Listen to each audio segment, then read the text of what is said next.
of the OG PlayStation. PlayStation, the new PlayStation Neo.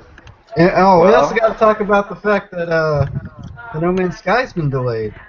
Again? We are now. Well, hey. At this point, dude, I could care less. Yeah. Whenever it comes out, it comes out. It's whatever. The way I feel about No Man's Sky. Hey, guys. We're live. Yeah, I know. I saw the thing. I know. I see the live icon pop up. I could care less. No, where are we? So you don't even care. Okay, that's how I feel. Yeah, let's just get into it, man. The way I feel about it is that No Man's Sky. The way I feel the same way about No Man's Sky as I feel about Mighty Number 9. Like at this point, you could tell me it's coming out tomorrow, and I'd be like, okay, yeah, I'll believe it when I see it on the shelf. Like I don't. It's like, okay, when it comes out, I'll play it and see if it's good. Otherwise, I could care less. My interest has waned for these games. Like, it was disappointing because I was hype. I'll go to someone's house. I'll go to my friend's house and play No Man's Sky a little bit, and I'll say, okay, I might get this from my PC, or I'll play Mighty Number 9 at my friend's house. I'll be like, okay, I'll get this on my PC or my Wii U or whatever. But like, as far as me being excited for these games, not really. Don't really care. Hey, but before we go on, could one of you guys go ahead and send the link to Shadow Fox so we can get his ass in here? Okay. Yeah, but I'm on my phone, so it's kind of hard to do. So one of you guys got to do it. I'll do it. Well, for all the viewers out there, because my panelists didn't give a shit, this is OGL Podcast number 17, I believe. I won't even deal with the damn intros. We'll just continue where we left off, you shitty bastards. No, but I mean, this is what people want to hear. You too, Slickums. Shit. And if they don't know, they better recognize, fool. That's right. Well, y'all need to get your together. She came in talking about the No Man's Sky, rumored delay, and I have to say that I'm not really affected. I'm indifferent, and here's the reason why. I was actually in the beginning very interested in this game. I was. And the more and more I saw it, I became less interested because they kept showing the same stuff. Oh, they would show a little bit more, but still nothing's going on. So to me, when you delay a game that you really haven't shown any progress on, it's kind of like Last Guardian all over again. Hate to say it. Well, it's not just that. It's just like the game just. Like, from what I've heard, like, the more I hear about this game, the less I care. Like we're hearing from the guy making it, well, it's not gonna have a traditional story. It's not going to have it's not gonna have a traditional story. It's like it's gonna have lore that you can read, but it's not going to have a traditional story. So, I mean, it's just an exploration. It's just an exploration game. And I played a game like that on my SNES. It was called Uncharted Waters. It was fairly decent. Wow. On a Wii, it was called Endless Ocean, I believe. Yeah. Ghana, yeah. Okay, I mean, how far you guys need to stop because this game is clearly very innovative and there's no way you can make a comparison to that outdated system like the Wii U or the SNES. So y'all need to get with y'all need to get with the times. Get yourself together. I don't know what you're on. I love that. I love that phrase. Get with the times, As if. Look, I liked Uncharted Waters. Okay, I really listen. I like open world games that let you explore and see what's happening and all that stuff. But here's my problem, and here's the thing that basically makes me very skeptical about all this stuff, is that this game is just like the guy who's trying to sell it. Like the game keeps on getting delayed and delayed and delayed. We all know that games get delayed that much normally aren't very good. I know people are gonna Mighty Number 9. Mighty Number 9. Duke Nukem Forever. Don't you dare hate on my Mighty Number 9. Final Fantasy 15. Yeah. Kingdom Hearts 3. Like games that get delayed that much, it's never gonna live up to the hype. If a game's delayed more than, yeah, you're right. Let's leave it alone. You're right. Continue. Basically, if it's 5 years, if a game has been delayed If for it's more than 5 if it's years, more than, not even that, more than 3 years. well, because 3 years is the cutoff point. Like the only time a game can be delayed for that long and still be good, or at least relatively competently LOZ. done, is, well, I was gonna say GTA. But Yeah. GTA, I mean, Hold on. Are we talking about GTA before they launched the online or after? well, when I say when I say GTA, I mean regardless of the quality, just like No. See, quality no, matters. I wasn't gonna say like gameplay quality. I just mean the amount of stuff that goes into a GTA game. You can understand why it takes a long time because they're recording lines for tons of people, and dialogue has to be recorded and stuff like that. Yeah, and and they actually do like make one of those probably per generation, basically. yeah, so you get like one per gen. So I understand if it takes a long time to make a GTA. But if you're talking like a Call of Duty, like a first-person shooter or a platformer, like I know some people like, well, Mighty Number 9 was supposed to come out in 2013, and it got delayed like 4 times now. And then they also asked for more money, multiple times.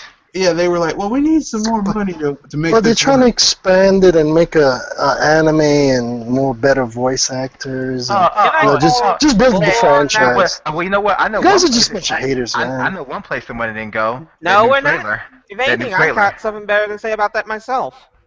Yeah, I will say the money didn't go to that new trailer they made that I heard about. And in fact, I heard it was like atrocious, more or less. Yeah, NT Creates was kind of mad about that trailer. I'm just saying, they were like, hey, "What the hell is this shit?"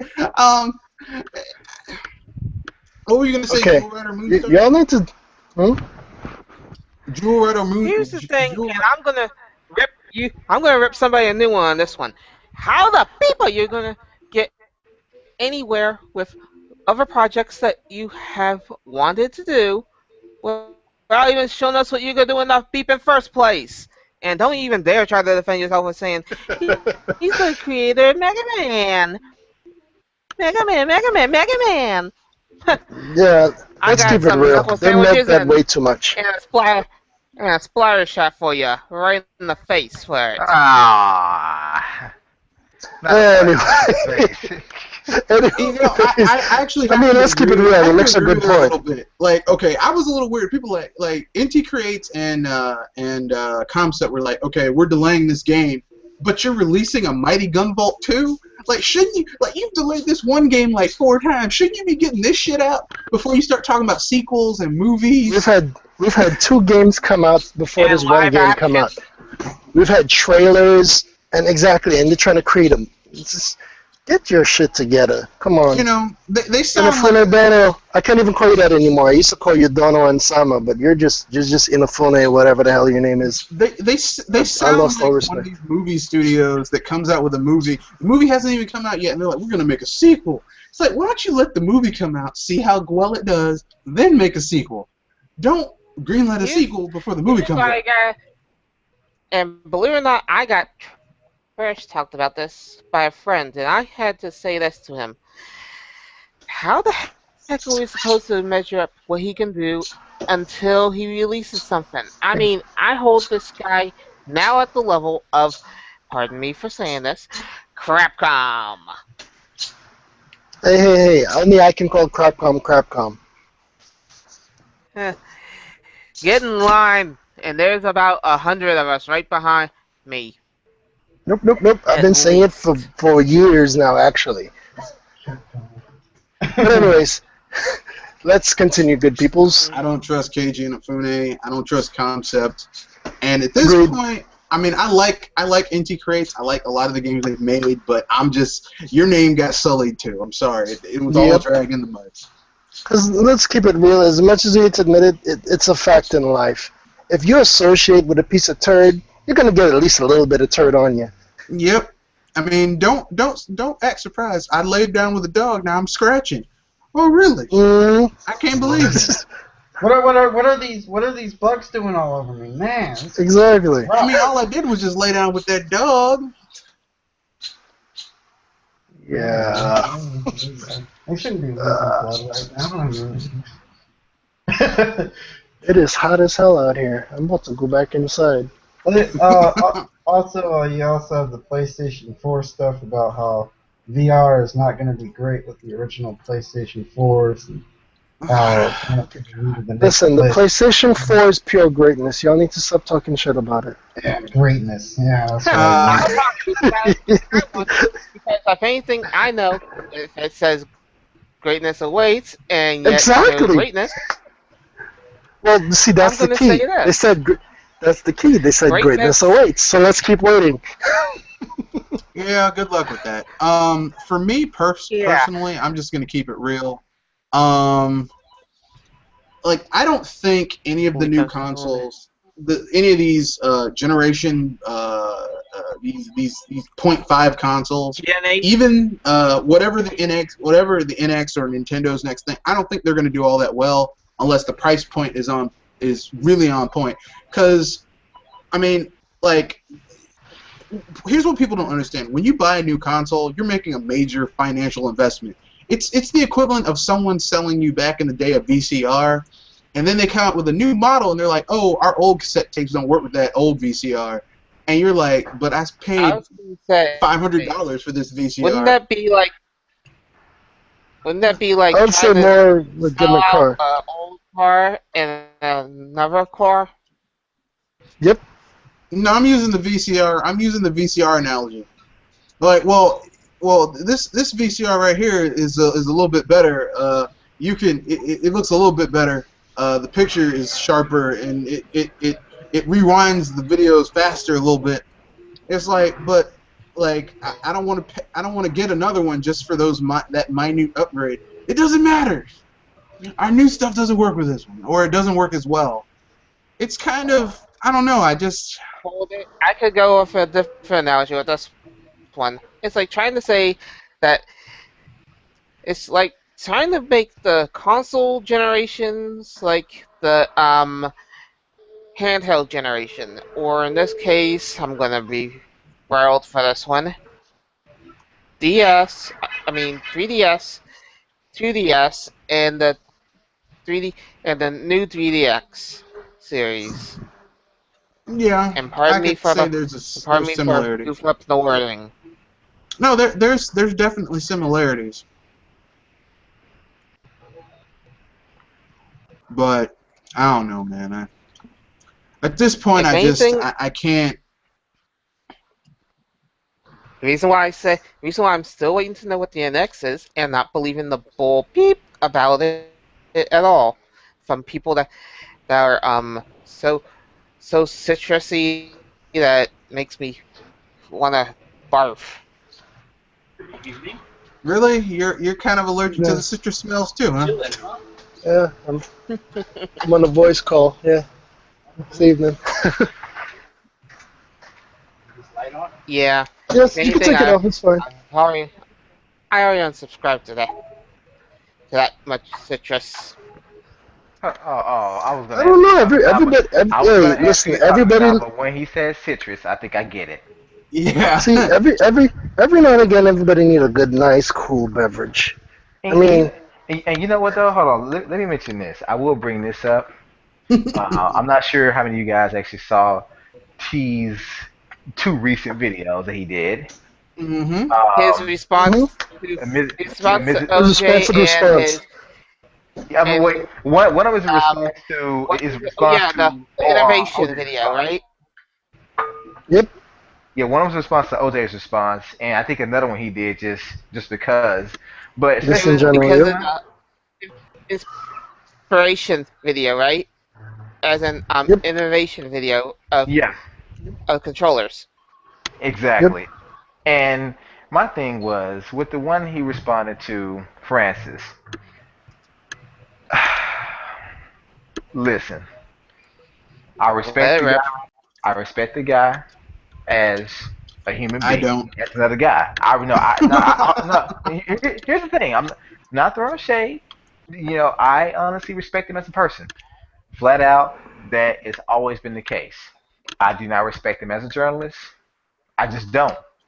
Because I'm not saying you have to have certain things, like that you have to have a degree to be a journalist. I'm not saying that. I'm not saying that that is a requirement, but I think most people will, at least most professional institutions, will see that as a requirement. But my thing is this: you have been wrong about a lot of things, and the way T mentioned in this video, I was like, dude, I mean, I completely agree with Mr. T. It's like it's funny how you can pick these reasons why the Wii U failed. But other consoles have done the exact same thing the Wii U was doing, at least to some extent, but they weren't considered failures. People think that the PS3 was a success. No, it was not. If you're going by the fact that it sold just as many units as the Xbox 360, I can see how you may think it's a success. But I can definitely tell you, when it comes to the people, the executives at the PlayStation Nation, basically, I can definitely let you know that they It was feel in the the red. PS3 is a failure. Okay, so here's a question I actually asked on Mr. T's video to Shokyo, and he probably ain't gonna answer me, but that's fine. What's I was more about to say, important, popularity, or profit? To Because show that's me the problem. People pick and choose when it, like, especially when it comes to Nintendo, is the moving goalposts. Well, When that's not Nintendo's more true. popular, That's not no, true. no, Look, dude, listen. no. Listen. When Nintendo's more popular, they change it to profitability. Then they find out, wait, profitability is wrong, so they switch back to popularity. Like they always try to change it up because the I Wii was was just, very, I'm going to say very this. popular. In that Hmm? sense, they really are in the red because if they check the financials, as far as I know, the the PS3 and the X1 were in the red all that time. Well, I mean, let's keep it real. Look, listen. This entire community has become a popularity contest. Not actually, I Sadly. take that back. Not the entire community. I'd say a It's large majority, swath of it. but Like I'd 85 to say 90% of us. I'd say 65%. 65% it became popularity because people. correction. 95% popularity, 5% NX content. Oh shit, he's here. Oh my gosh. Oh my God. And now we Well, have another tale of two foxes, people. Get, well, they take get it. some They take it water, too far. folks. Yeah, they take it too far. They're like, um, well, here's what the NX is got to. I'm getting tired, and it's not just like the YouTubers. It's like the various quote unquote Nintendo websites. They're like, well, this is what the NX needs. It's like, first of all, let's keep it real, okay? I Is mean, this You don't know what before the or NX after is. had IGN, Kotaku, and Polygon? or even no, those are gaming quote unquote gaming websites. I'm talking about Nintendo centric websites like Go I Nintendo, was, Nintendo I Enthusiast. was actually before you at those guys. Well, I mean, whatever the Nintendo centric. The thing that gets on my nerve is this, okay? Like all of us here, I think, are old enough to remember certain consoles. No one here ever accurately guessed what a console needed in order to be that caught fire. I'm pretty sure no one was like. I'm pretty sure like in 1983 in America, everyone thought the console industry was dead.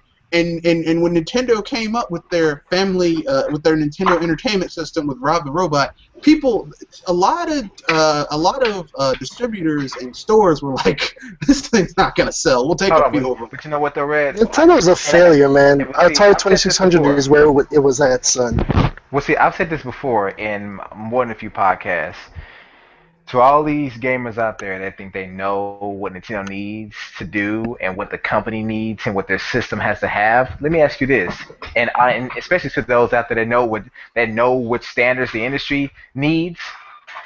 Let me ask you a few questions. Did you know that the NES needed a D-pad? Did you know that the N64 needed an analog stick? Did you scream that the GameCube had to have a C stick or a Did Z you button? know? Did you know that the PlayStation 3 needed a cell processor? I mean, No. Did you know? Did you say, you know what? After the PS1 came out and you had it, did you say, man, the PS2 better have a DVD player or else I'm not buying it? No, but you know what I said to myself when the Wii when motion control was catching fire, and I absolutely knew that Sony needed to go into a back alley and steal the Wiimote and say, well, we can do the same thing. Just put this glowing golf ball on the top of it, and it'll do the same damn thing. You know, and that was necessary because that really helped the PS3 become profitable. You're such a dick. You're such an asshole. That's why you're my homie. Well, according to anonymous sources, not even that could get the PlayStation 3 profitable. Well, I was being facetious. We all know. I know. We all know what's really going on. I know. I was just being an even bigger dick on top. As a matter of fact, the PS4 has sold a little over 40 million units right now, and they still are barely breaking even. I think the division as a whole still lost $200 million this year, like this fiscal year. In addition, they had to pay over $100 But million. wait, it's fine because don't they have excellent attachment rates? Well, yeah. Those three games per console are really no. Hey, wait a second. There's a certain citrus person in this community who thinks that the royalties of 3 games per console are making everything okay. Hey, you know what's so funny about that? Stuff real quick. Are those first parties or thirds? Doesn't matter because neither. Look, the average. Either way, they're making no damn money. Yeah, Let's keep it real. The average person who owns a PS4. Sorry, I'm not saying this is for everyone, but on average, they buy 3 games. So that's probably like a Madden, a Call of Duty, and maybe those annual games. Damn Destiny. Two annual games and maybe something with a little bit more meat to its bone, like a Destiny. Or maybe an RPG, or maybe something that's got a little bit more. NBA 2K. Well, not something that's annual. Maybe 2 annuals and then something with a little bit more meat to its bones. That's it. More popular. Yeah, you can't have a console that people only buying 3 damn games for and have it be profitable. I'm sorry. Meanwhile, the attached rate of the Wii U is what, 7 games now? Mm-hmm. And like 50% of the people who own the damn thing have Mario Kart 8, so. Yeah, and I think it's about 30 to 40% have Splatoon. As I say, Splatoon is about 35%. Yep. But you know that doesn't count. Would have them have MK8? About 50, roughly half. Actually, probably a little bit more than half at this point. Yeah, true. A lot of people have Mario Kart 8. I think it's like the highest selling first party game on the system. It is. It beat out. I'm surprised Smash isn't. By a little bit. By just a little. Smash isn't higher. Yeah. And so, if you guys look in the chat real quick, I'm seriously trolling, but at the same point in time, this is legit. This is legitimate stuff that anybody can see. That doesn't count. I was about to say, who's in there? That doesn't count. That's old news. We don't need to talk about that. Well, there's more. I can keep on posting all. No, look. I can't see the chat from my phone, so I'll just have to take your word for it. That's old news. Like here's the thing. Okay, if you bring any of this up to any of these people in the YouTube community, who like when you try to have the real debate with them, they'll say, well, that's old news. I'm like, but here's what you don't understand. This is okay. Microsoft can afford to take this hit, even though like they didn't want to take the hit. That's why they shut down Lionhead after 19 damn years, and they closed down the Max and the Curse of Brotherhood studio because they were costing too much. Oh man. That was some sad shit. I don't care what anyone says. I was about to say, Microsoft can take a hit, but how are the shareholders liking it? Well, I mean, Sony is having issues as a whole, right? But if you look at what I'm sharing right now, that was in 2012, prior to the PlayStation 4 just now getting a profit this quarter for the first time ever. Yeah, but they still lost 200. They still lost $200 million, not billion, million, in the PlayStation division. So it's like, But you know what? Okay. This Now, actually one happened. thing I have to say. We're gamers. Why are we talking so much about financials? Oh, because everybody talks about them when they want to bitch about Nintendo, but then when you start talking about how much money they actually make versus the other companies, then they get quiet. So The let's reason- really put it down. Let's really put it down. the reason we're talking financials is because Gotta, and I know gotta people love that always moving say, goalpost. well, they always say, well, that doesn't matter as long as you enjoy your games. Here's the thing. I'm going to keep it real. I'm a Fable fan. Love Fable. Have always loved Fable. And you know what? Fable, with each iteration, the sales of it went up. It went from like 1.2 million to 2.3 to like 4.1 over each main iteration.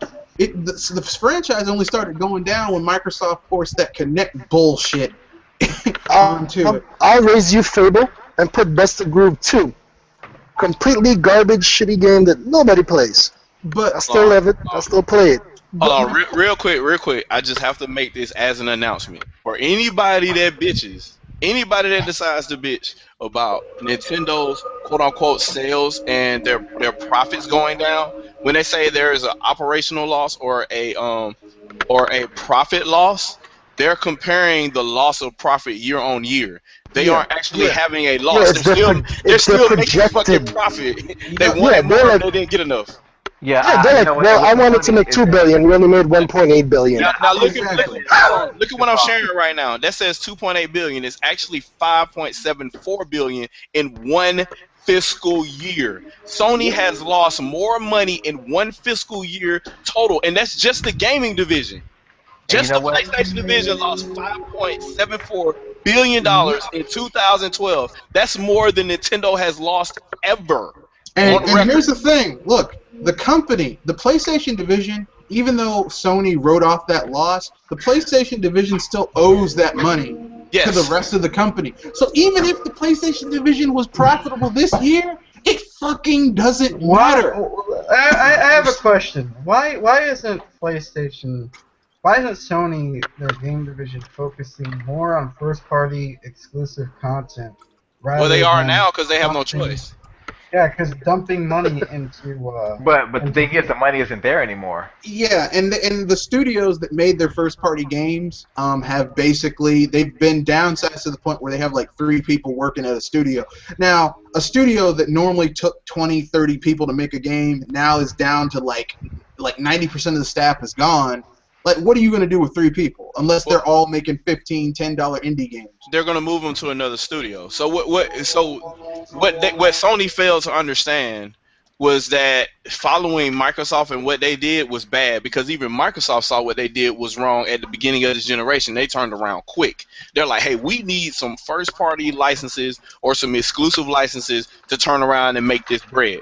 Because they were selling, they were paying that check the entire 360 generation, and they didn't make any money from it. So, well, they made money, but then they had to pay all the bills back, and they end up catching an L. So that's not true. They got that awesome they got that awesome Assassin's Creed Unity bundle, because that was such a great game. Well, Microsoft made massive profits Damn off troll. of Xbox Live and extra controllers, because I mean that's pure profit, and they still profit today. Like, everybody's controllers are $60, and it's crazy. But it did not pay everything else that they owed. No. So, and Sony is slow to catching that, because this generation they tried to beat them in the let's see if we could pay third parties the most to have games, and it did not work out for them at all. You know, and now the console is more profitable, so each console that's sold, they're taking more L's per console. And you know what's so funny with that, what you just said, that Sony decided to step in and try to pull an Xbox and pay these third parties. So doesn't paying... I remember that when Microsoft had that Call of Duty deal, Call of Duty worked.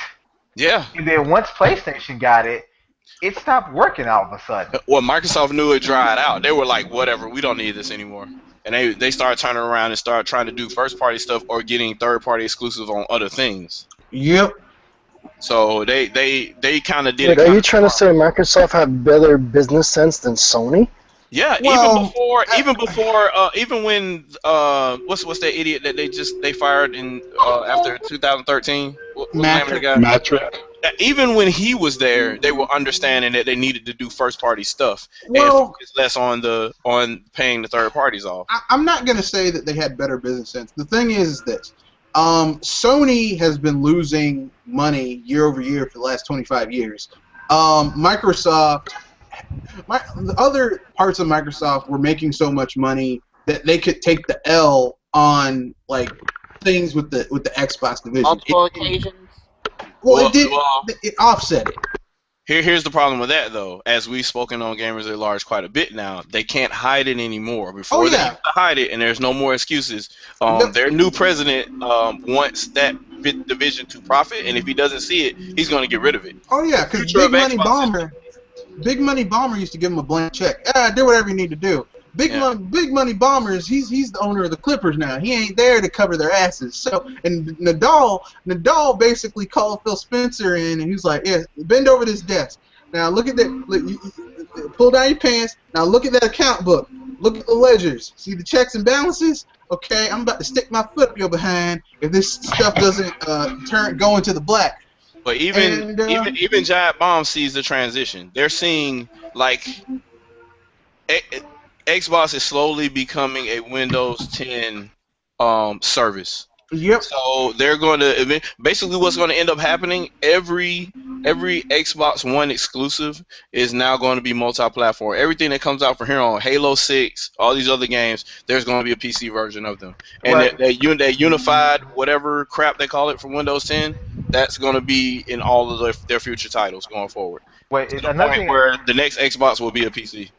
Well, another thing I want to bring up. Okay, so I'll just buy an Xbox One controller and an adapter for my PC, and I'm good. Yep. Cool. And now I don't want to focus on this, but I saw a lot of people taking to Google Plus and forums and stuff bragging about this. But this record-breaking Uncharted sales week sell-through. It's not record breaking. It's record breaking in the UK. See, that's how they get you. And I'm thinking to myself, okay. So, Mario Kart 8 sold 1 million units in 3 days.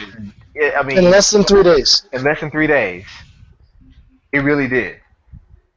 And you have an established IP, which it is exclusive. I give them that. It's an exclusive title for the PlayStation 4, and I think it actually did sell rather well. But then when someone else said that, I saw another post where someone said, Uncharted is breaking sales records across the globe, and it's the greatest game, this and that. I'm like, let's clarify real quick.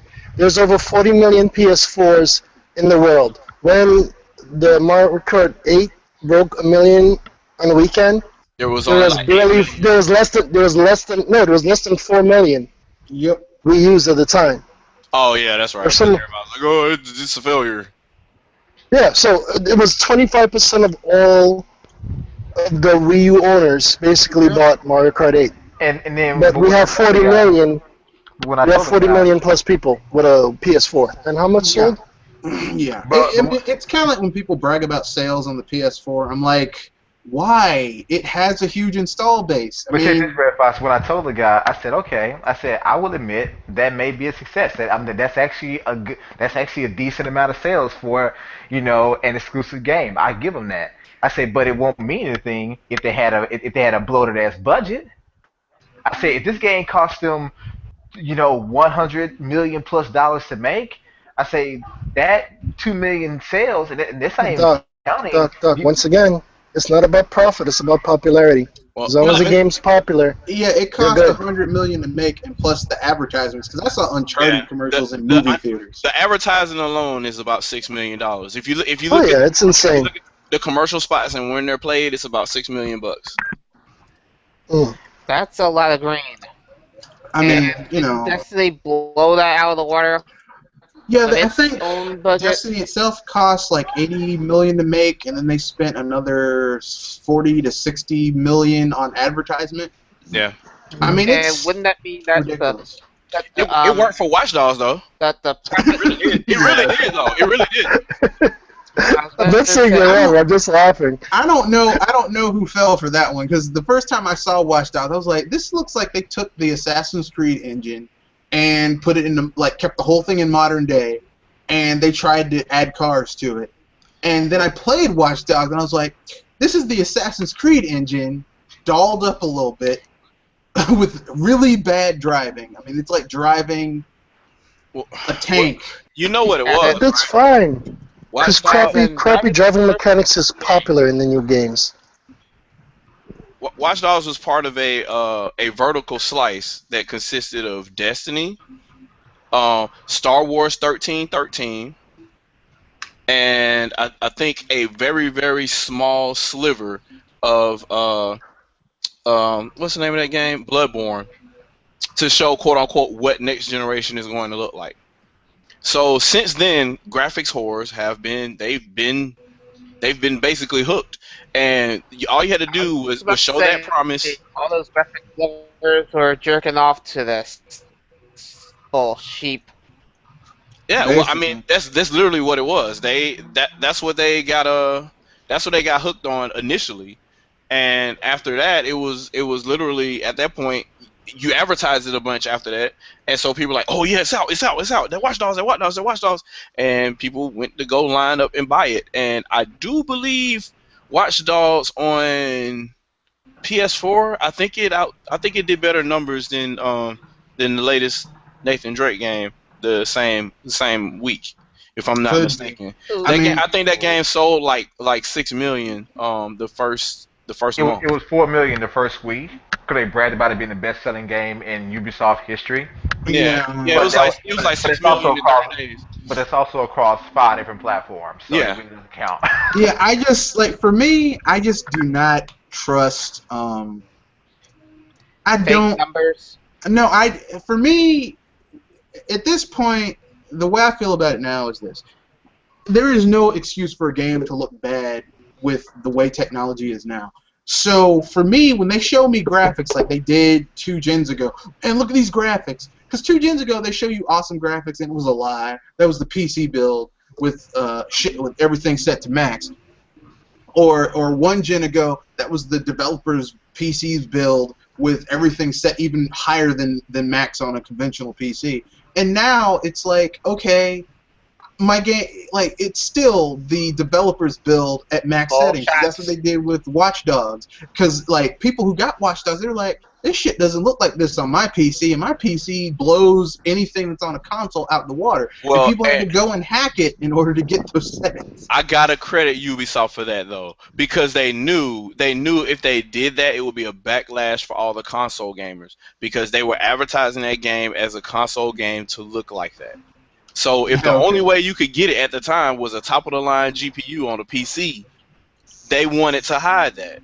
So I actually kind of, I'm like, okay, they at least didn't want to get the backlash. You know what I'm saying? Where people are like, man, look at what I'm doing on PC. Why did you buy that $500 piece of hardware if it can't do, at least this?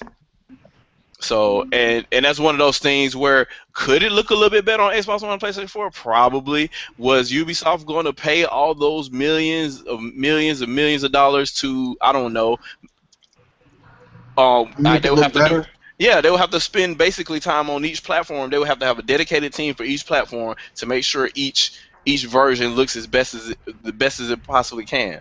Like, well, first of all, this is Ubisoft. They don't do that. They gave the Wii U version to a special team of like 5 people, probably.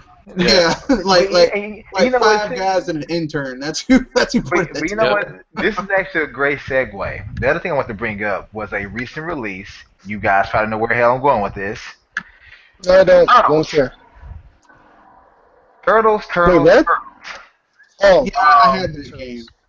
So I am still interested in buying the game. Don't get me wrong. I don't let reviews turn me off completely like that. I'm not easily swayed. However, when someone did bring up a video, an article or something, what a publisher did say,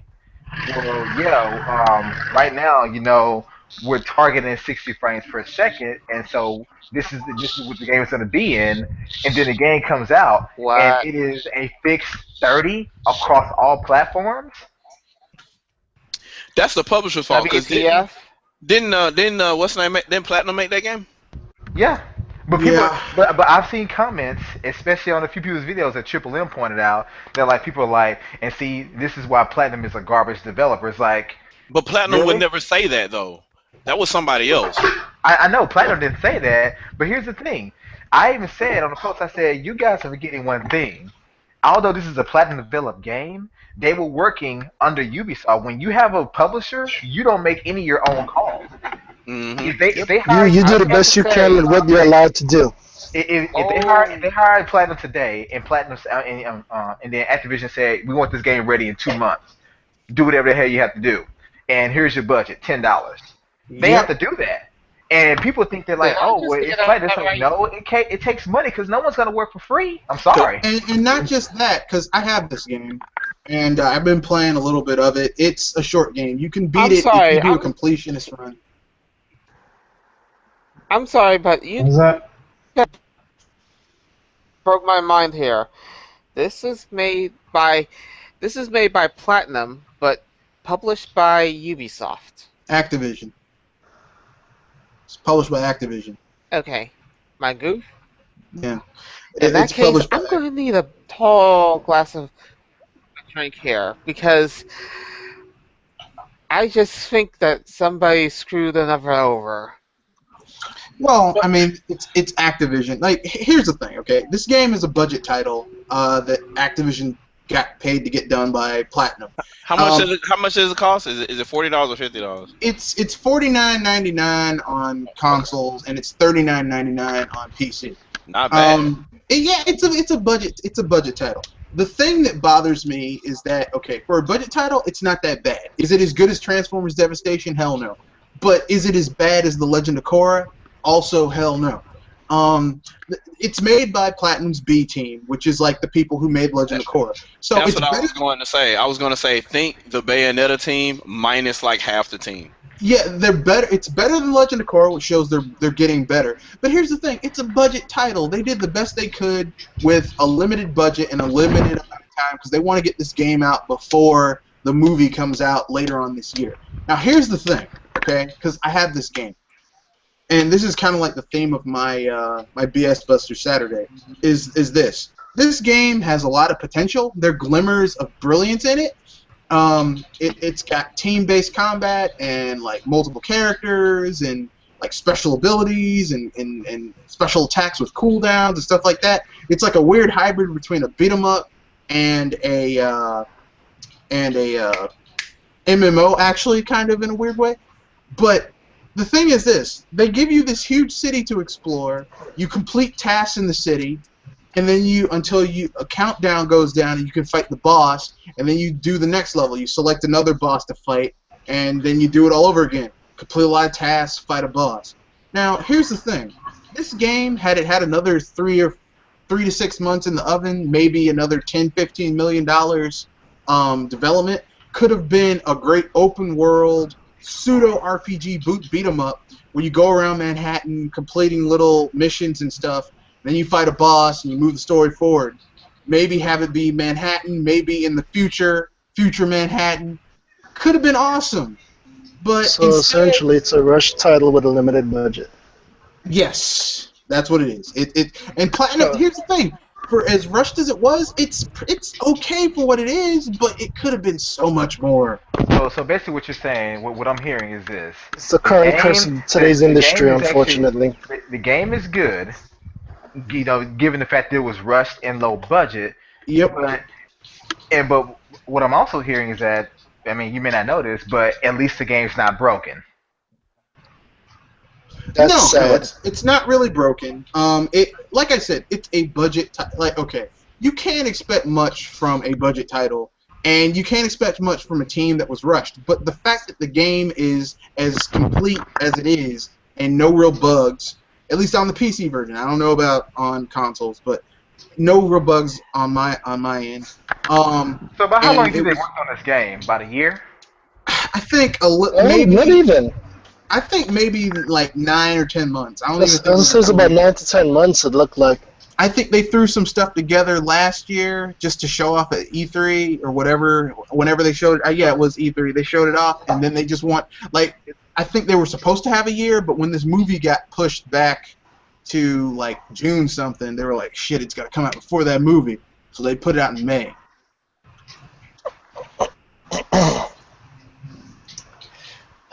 It's sad. And it's the current state of the industry. Too many titles are being rushed out too quickly, and then the game quality suffers for it. Well, this is nothing new. It's been like this. Yeah, no. Oh yeah, it's been this way for a while. No, it's been like this with I was about to movie say, with movie tie-in since Gen 6. games. Like movie tie-in games are usually never good. They're rushed out. Well, true. It's Nintendo's fault. It's all Nintendo's fault. No, it really is, because if They set the bar too high. if Nintendo waited 2 more years and released the Wii U in 2014, then the Xbox One and the PlayStation 4 wouldn't be out until this time this year, and the titles will be ready. Yeah, because that's the truth people forget. Both consoles came out early. The Xbox One and the PS4 wasn't supposed to come out as early as it did. They're incomplete consoles. And the Wii U. They're All incomplete. these consoles came out too early. And the Wii U was on schedule. The Wii U was on schedule. Think about it. No. Shit. The Wii U, in my opinion, the Wii U was 1 year too late, but at the same time, they had no games available for it, which is probably why they pushed it back a year. But the Which Wii is U why came I out in said that 2011. it came out too early. Nintendo did the same thing twice, both with the 3DS and the Wii U. They gave third parties a chance, and they shouldn't have done it. Yeah, because they got backstabbed. They need to be more ruthless. The third parties were complaining that Nintendo, you know what I'm saying? The whole point was We can't compete against Nintendo IPs. So Nintendo's like, we'll compete. give you a window. Yep. What better window than a launch window, right? They gave, And they I tell you gave- this, the only games that actually did in which third parties released great games, great quality games, complete games on the Wii that I know of. Zombie U, Batman, I would say Arkham, Zombie U. I would also Arkham say, well, it should have been Rayman Legends, but it wasn't. I Lego would City even say Undercover. Lego City Undercover. I would It's the even best GTA game ever. Batman Arkham City Armored, Call of Duty Black Ops 2. That's the best Call of Duty in my opinion of all time. Yeah, Period. yeah, that was a pretty good game. And that game ran on what? Wasn't it ran on like 1 core instead of 3? Possibly. Basically. I think I mean- I think the initial development kits only let them run games on 1 core. They were thinking the OS was going to run on the other 2, but they run on an ARM core. So. I'm just saying. I mean, like this is what we have to deal with as gamers, and the sad thing is that like people have fallen into the thing thinking, oh, this is acceptable. This is not acceptable.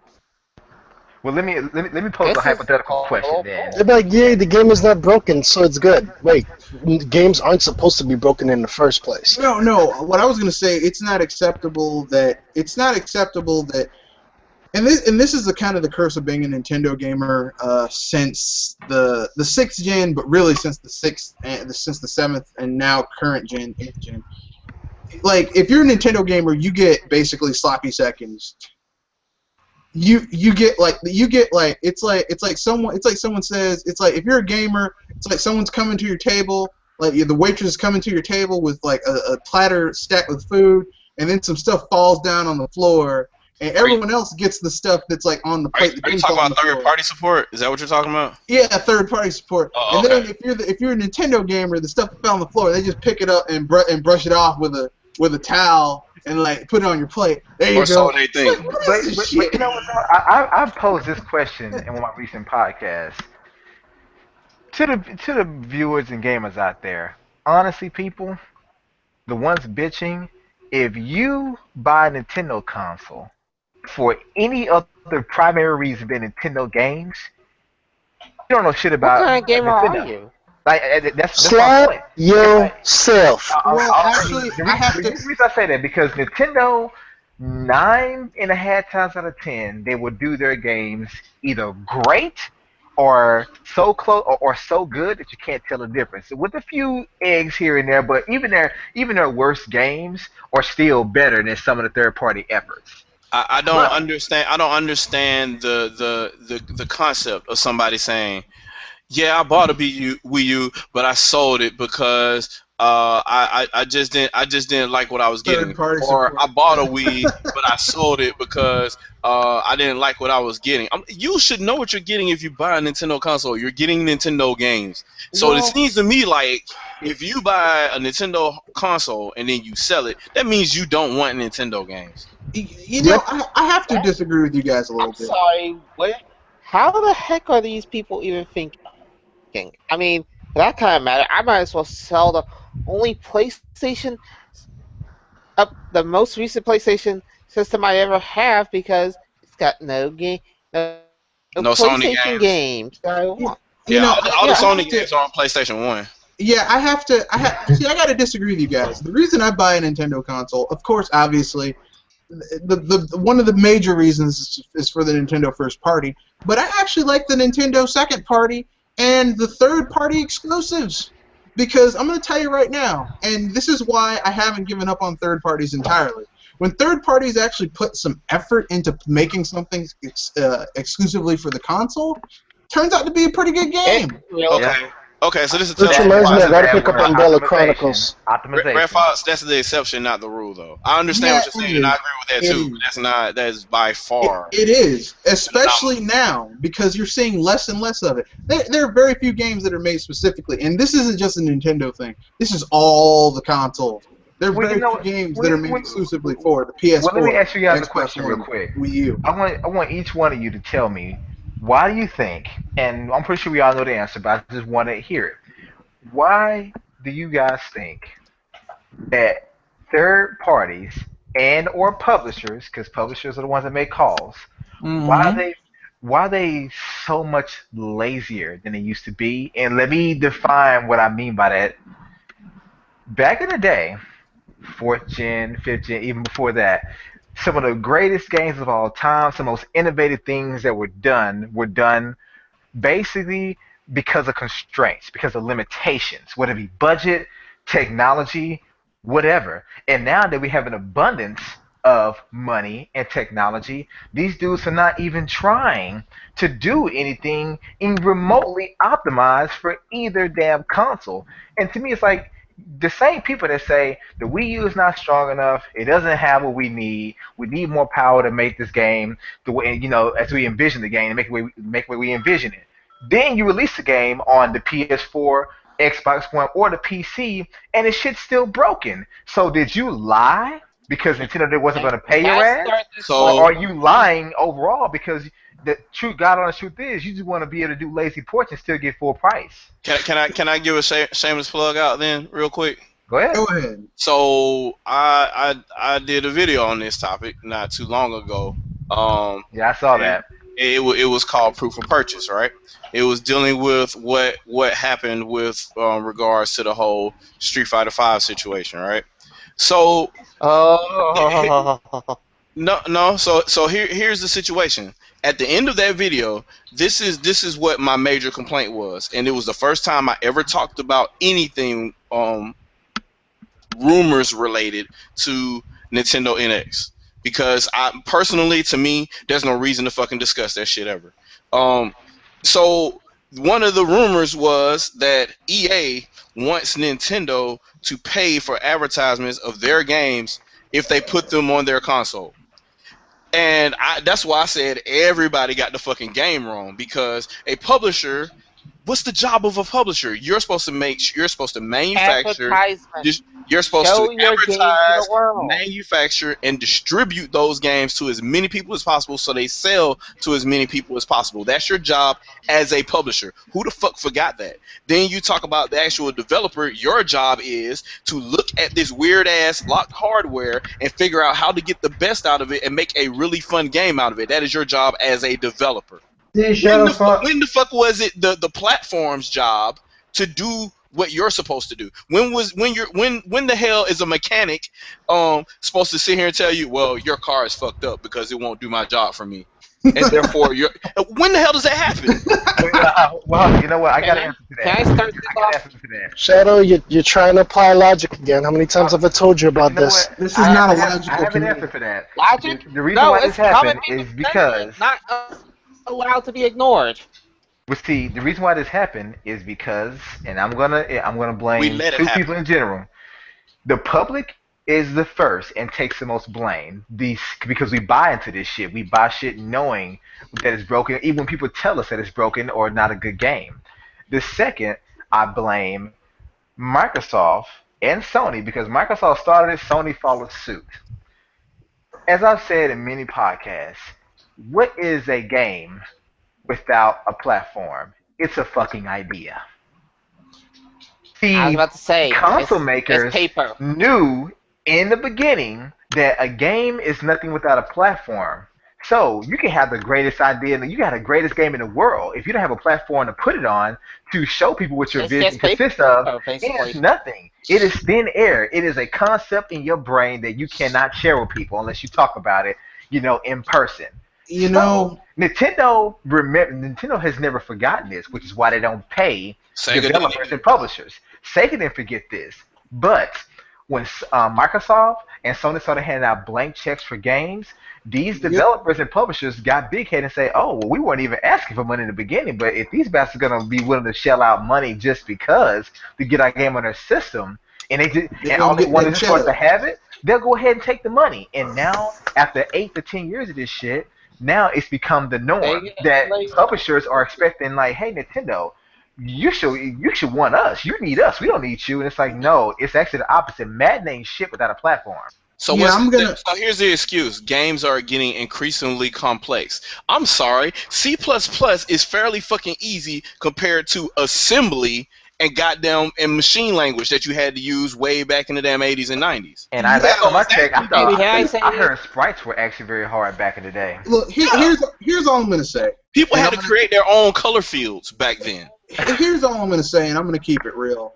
Dr. Feelgood said that it's the public's fault. It's not the public's fault. I'm gonna tell you who started all this shit. Okay, and made Well, it it a big is because we business. paid for it. Well, Yeah, it's our fault because we speak with our wallets, and when we buy the garbage, it perpetuates the nonsense. No, listen. Most of the gamers now who buy games are like junkies. They need to get their fix, and they get their fix by playing games. They'll buy whatever because they've already shown they'll buy whatever. They don't care about quality. But generally speaking, I'm gonna tell you who I'm gonna blame. Everyone wants to blame the junkie. I'm not gonna blame the junkie because they're addicted. They got to have their fix. I'm gonna blame the person who's putting the shit out there on the street, and the person who's enabling the dealer to put the stuff out on the street. You a hater. They're not the hustle. I'm gonna trace it back to the people who started it. Technically, it was Sony. Because people forget how Sony got into this business where they basically used the same practices that Nintendo used to keep a lot of the third parties off of Sega's console, and other people's consoles, but they took it to the next logical step, which was literally shuttling off entire genres. It's the reason why the N64 didn't have any RPGs. Four. It had 4 RPGs. Versus the PS1, which had let's forget that era and continue. a cajillion. But then a new player came into town. A new player, a new mindset with even deeper pockets than Sony, Microsoft. And while Sony basically said, okay, Square Enix, go over there and tell your friends to come back over to my house and don't associate with that nerd Nintendo, Microsoft said, fuck it, I'm going to pay y'all to come over to my house. And that made it worse. But here's where things are getting better. And this is why I haven't lost all hope for this industry. You notice when Microsoft stopped money hatting, the third parties actually started changing their tune? They're like, hey, yeah, we can work with anyone. I thought they tried to run to Sony. Well, yeah, but Sony's broke. Microsoft started paying like in early 1999 and 2000 when people were talking about the Xbox, back when the development unit for it was a giant shiny X, like no shit. That's what it looked like when they showed the giant shiny X on 360. Like you'll see it in different games and stuff like that, like Ninja Gaiden and other games or whatever. You'll see a giant shiny X. Yep. That is literally what the alpha prototype of the Xbox looked like when they started showing it around the developers and stuff, and everybody fucking laughed at it. It's ironic that some of the people that laughed at it were the developers and the makers of the 3DO, but it's just some of those they laughed at it and they're like, we're not developing for this shit. And they tried really hard. I'll give them this much. Microsoft did not money hack for 2 to 3 years, but then when they saw that the original Xbox wasn't taking off like they wanted it, they said, well, shit, we're gonna have to use the one thing we have. We don't have creativity, but we got money. We'll buy Bungie out. Yep. we'll buy these people out. We'll tie up all this shit. Why do you think it took all of a so sudden long? EA is like, yeah, we'll do it. We're okay now. All the people that laughed at them before, now they're like, yeah, we're behind Xbox. We'll support them all the way. And I'll keep it real. Microsoft built a brand by slinging that money around. But here's the thing. They didn't make any of it back. I mean, they were close. When Halo 2 dropped, it was popular. I mean, it was profitable for one day when Halo 2 dropped. But after that, they had the Red Ring of Death thing happen, and I mean, it's just been throwing money away for nothing. For nothing. I think the losses would have been greater had they not mid-cycle decided to come up with the original Kinect. If that hadn't come around and they were able to get those games together and sell fucking Kinect Sports and Dance Central and all that stuff and get all that money back, had they not spent the R&D for that, and believing in the console like they should have, we could be seeing this could be the last Xbox console right now. Well, I'm gonna keep it real. They took that money and they took whatever little bit of money they made off of that and threw it away because they made the 2.0. Yeah, but the 2.0 is better. I don't understand it. They didn't support it because no one likes the Kinect. Man, and the irony in this, irony in all this is that when the first Kinect came out for the Xbox 360, people were like, "Yeah, this is the best type of motion that everyone should be going for." And then when people were like wanting to connect for the Xbox One, a lot of people were. But then when they found out Microsoft was going to force it on them, it's like, well, we don't want to be forced. It's like, well, hold on, you bastards begged for motion controls, and you applauded the Kinect, 70 million of them. Look, listen, okay. 70 million of them, but nobody wanted them. I don't care how many. What happened to consistency? I don't care how many Kinects were bought. I don't give a shit. Most of them, I guarantee, they might have bought 70 million. 65 million of them were stuffed in a closet or sold back. Here's the question I want to pose. People didn't like that shit. Here's what I want to pose to y'all right now, and this is a really scary question. Right now, we're dealing with about 120 million Wiis and about 90 million PS3s and 90 million Xbox 360s. Mm-hmm. So you're talking about a total of well over 300 million consoles in the 7th generation. Do you think the vast majority of that 300 million was actually all the casuals that the Wii brought to the market in 2006? No. You don't think so? I'd say about half. For multi-console owners. Here's the reason why I say that. If you look at how much money, how many Kinect sold, and how many of the Kinect games sold. Because there were no hardcore games that sold over 1 million copies for the Kinect. It was all Kinect Sports, Kinect Adventures, Dance Central, Kinectimals, stuff like that, right? That was stuff that sold over 1 million copies. And the highest selling game was what was that? I mean, where's the hardcore games for the? I was asking, and where are the hardcore games for the Kinect? And to an extent, the PlayStation Move. So if the hardcore games, if the hardcore games were barely there, and both of those motion control standards or motion control attempts were overly successful, I would even say Move was more successful than people give it credit. Right, so if that happened and there was no real hardcore games for that, I mean, comparatively to Kinect, then we know it wasn't, but it still sold millions, right? So if that's the case, then we're talking about at the time when those two initiatives started, 2 years after we had did what it did, Uh-huh. those consoles together hadn't sold 30 million units between Uh-huh. Xbox 360 and PS3. Flash forward 4 years after that, now all of a sudden they're both reaching, towards 70 million. So Um, I'm trying to figure. It's a steep increase from after that Connect came out to you to know, now.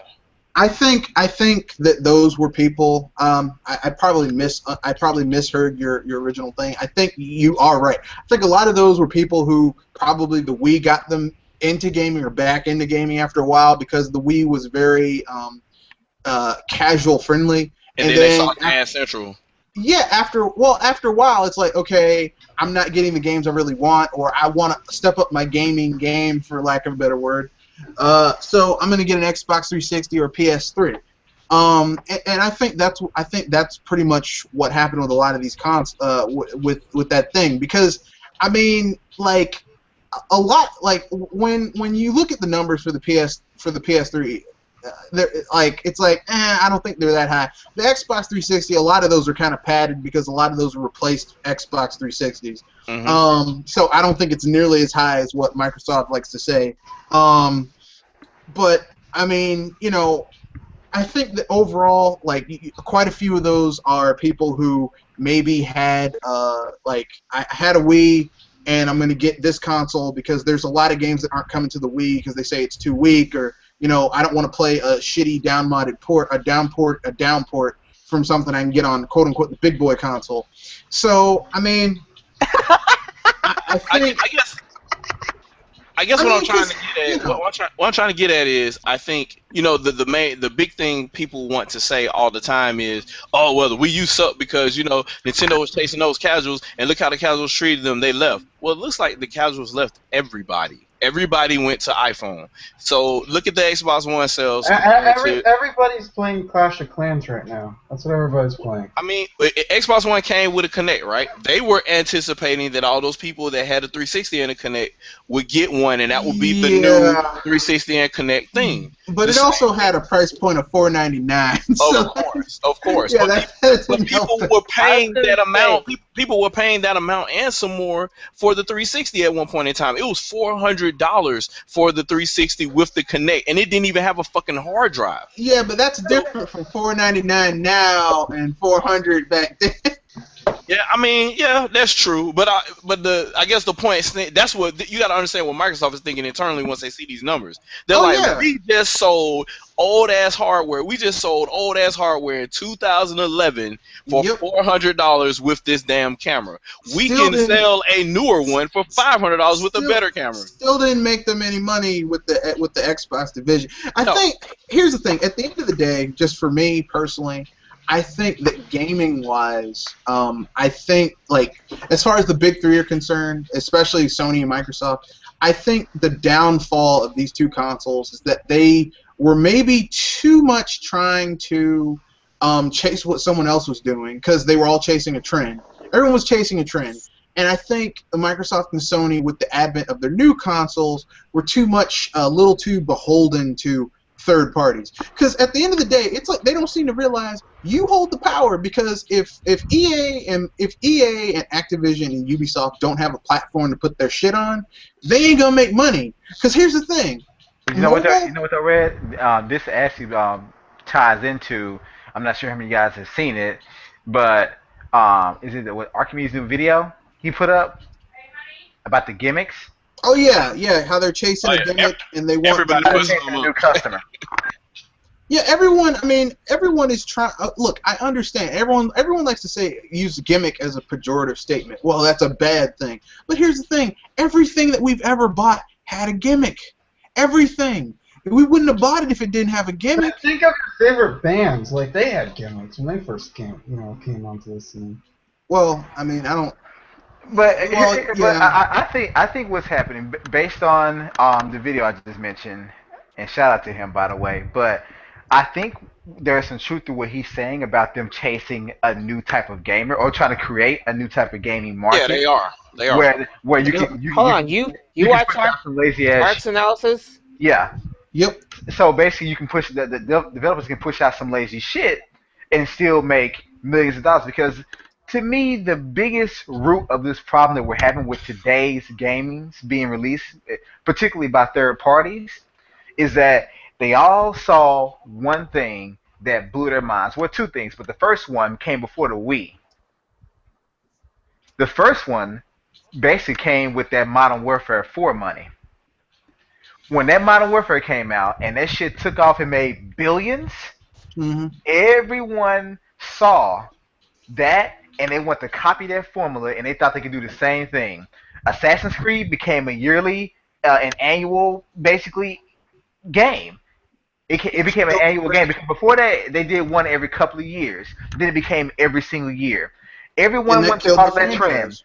People can say Madden did it first, but uh, Call of Duty was the one that made it all just public. Just like, guess what? Yeah, We made a Call of billion Duty had dollars. higher numbers. We made $1 billion off this Yeah. one game, and guess what? Well, We got another one coming out next year. excuse me for being old and being old school, but EA kind of originated that, and that's not just talking about the sports game. That was talking about Desert Strike. Yeah. And also, all the Capcom different, did it too. Capcom did yeah, it. because they Yeah, but that annualized their wasn't money. every year. That was like okay, you got Street Fighter 2. And In then- arcades it was. In arcades Well, it was. okay, in arcades, but I'm talking about home consoles because arcade is a different market. Yeah. Home console, okay, you got Super Street Fighter 2, and then maybe 2 years later you got Super Street Fighter 2 Turbo, and then a year and a half later you got Super Hyper Street Fighter Fighting. 2 New Challengers, or no, Hyper Fighting. Then after that you got another year and a half later you got Super Street Fighter 2 New Challengers. I mean, it was different. I mean, and it just. To me, they all want to chase that quick dollar. Modern Warfare made $1 billion, I think, in like less than a month, and then Modern Warfare 2, which came out a couple of years later, made $1 billion, and if I remember correctly, 17 days. And no Call of Duty to this day, I don't believe it's even matched that. Not that fast. They may have had higher pre-order numbers, but the overall sales and like just revenue of the games, I don't think any have matched Call of Duty Modern Warfare 2. Because they have to advertise more in order to sell it. You know, it's saturating the market. Because, I mean, how many games were like Call of Duty back in the day? Not that many. Now, there's like 4 Call of Duty-like games on two consoles and PC. It's ridiculous. Before that, everybody was trying to be like Halo, and before that, everybody was trying to be like GoldenEye. Yep. Yeah. GoldenEye was my Halo. I guess that's why I wasn't impressed with it. I was like, I've already experienced this. It was with my N64 and GoldenEye. I had GoldenEye, Perfect Dark, and Halo. Nullified about being about shooters when it came up in a game called Banjo Tooie, and I already had my fill of GoldenEye, and yet I was dulled to it on Banjo Tooie. Yeah, That should tell you something. You wanted to play Banjo Tooie instead of GoldenEye? That what you said? As I said, I was bored with shooters in a sense when it came into Banjo Tooie. Oh, when they added shooters into Banjo to it. Well, I mean, that was by that point. That was Rare's thing. Like Rare, once they did GoldenEye, they just hit upon, okay, all of our games we're gonna add a first person mode, like a first person shooter mode that's gonna be oddly good considering what the game is. I mean, to me, it was oddly good considering what the game was. Like the first person shooter in Conker's Bad Fur Day, that was fun as hell to me. But they did that on purpose because they were picking at Allied Assault. Yeah, it was cheap. It was like this little multiplayer sudden death thing is way more fun than it has any business being. Same thing with Donkey Kong 64, Banjo Tooie. Like the first person segments, I'm like, this should not be this fun. And yet it kind of is, and I miss that on consoles because now it's like, But all those people are married with kids in New Zealand somewhere. That team is completely dismantled. No, they're at they're making ukulele. Yeah, sure. Yeah, I was about to say, ukulele. They'll be fine. I don't know who those fuckers are at Rare now. We're making a pirate game, but the people I know, they're making ukulele. Oh man. We're making but I mean, sit down. but my point is, you had developers and publishers chasing the lightning in a bottle, which was Call of Duty, Modern Warfare, and Modern Warfare 2, and now you got the console makers chasing the lightning in a bottle, which was the Wii. Yeah, And they what were that thing I is- laugh at because they were all like, we need motion control. It's like, you don't need. And the funny thing is, they were the ones the that point shunned that they that shit in the actually tried beginning. to make second screen power possible, which I gotta say this, Smart Glass, I think it fell right before half of the first year, and the Vita, well, No, all that stuff failed because the Wii U bombed. Well, that and they couldn't replicate what Nintendo was doing either though. Like Nintendo shit was literally lagless. Yeah, they couldn't copy it. They didn't know how to. They couldn't pigeonhole it. So they were like, "F it, we'll just go with." Which here's the ironic thing, okay? Third parties are like, we don't want any gimmicks, and all of these quote unquote citrusy hardcore gamers, we don't want gimmicks. But these are the same people who are like, yeah, VR, sign me up. What the fuck do you think VR is? Yeah, It's a gimmick. And VR is strikingly similar to I don't know, holding the Wii U gamepad up and looking around in 3D space, which is Yeah. which was VR is. that was demoed multiple times. That was demoed back in 2011. Here's what VR is. Strapping a Wii U gamepad to your face and putting a box around your head. Exactly. Your mic is messed up. Yeah, your mic's messing up, but we get your point though. 'Cause Google. I'll be right back. Okay. Andre made a video on that.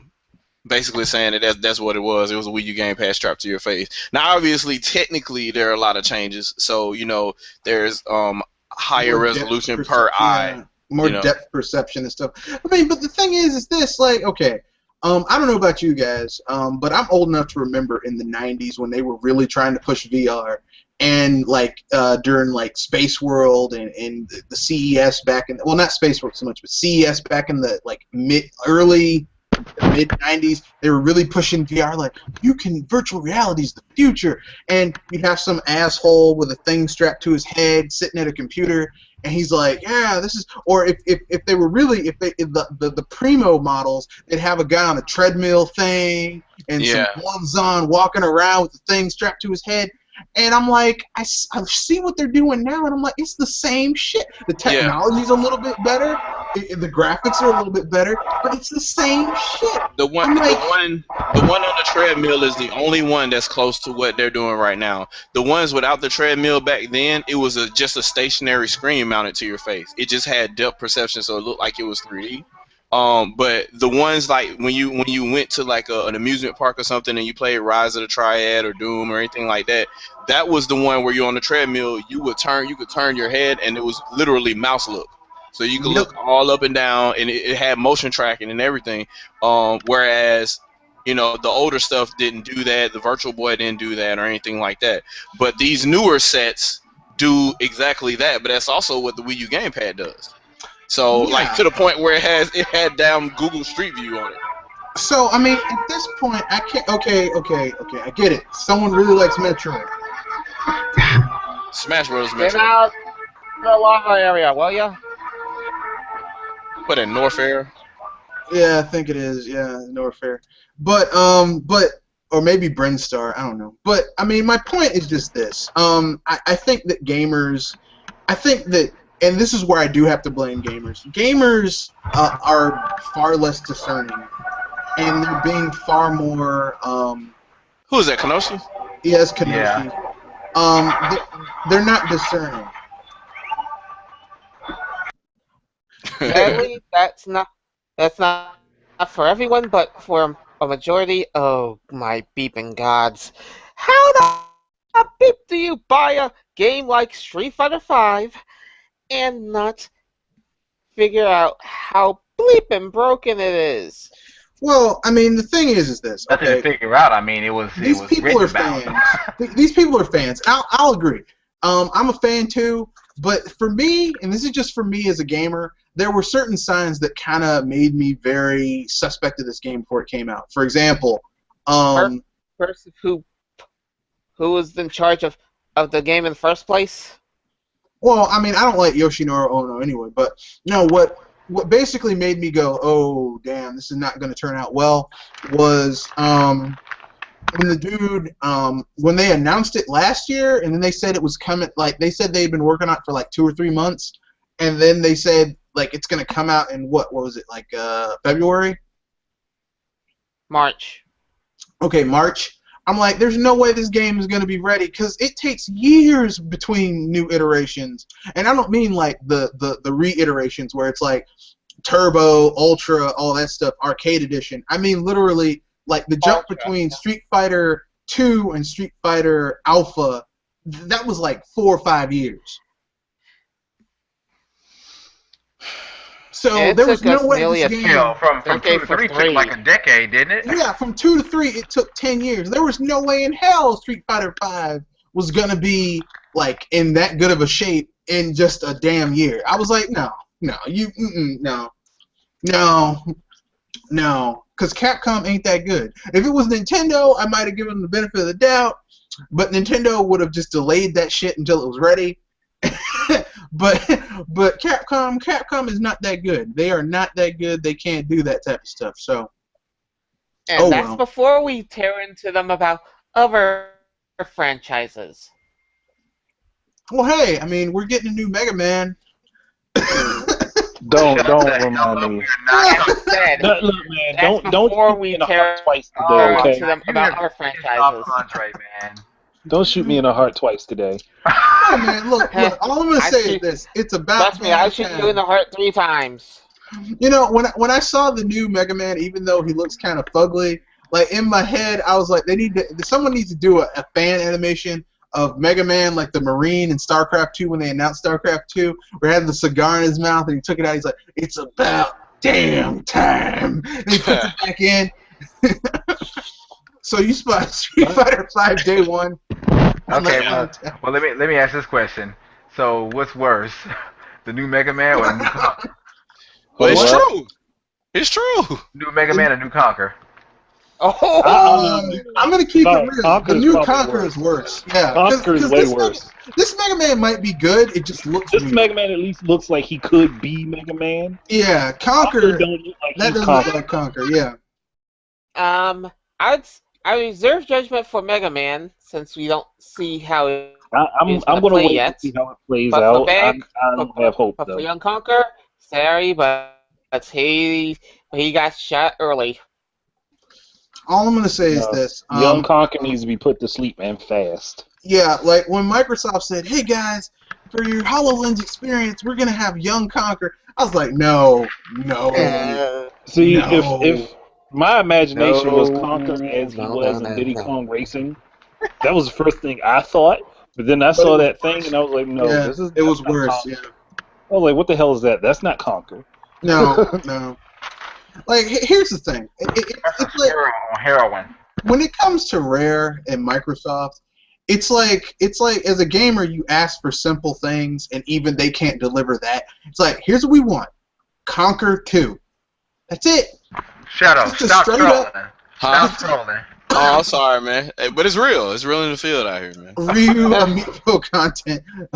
Ryu Amiibo purchase, still more content than Street Fighter 5. No, I'll tell you what's sad. That's the Ultra combo right there. I'll tell you what's sad. I bought Super Street Fighter 2, the new challengers for $2.99 on my Wii U Virtual Console. It has more content than Street Fighter 5. Yes, and that's what I said in my video when it came out for $70 at the time. Because, well, no, that was 16 meg. It wasn't that bad. But Street Fighter 2 Turbo was a 24 meg game. But so it was $70. But the original Street Fighter 2 was $50 or $60, depending on where you bought it from retail.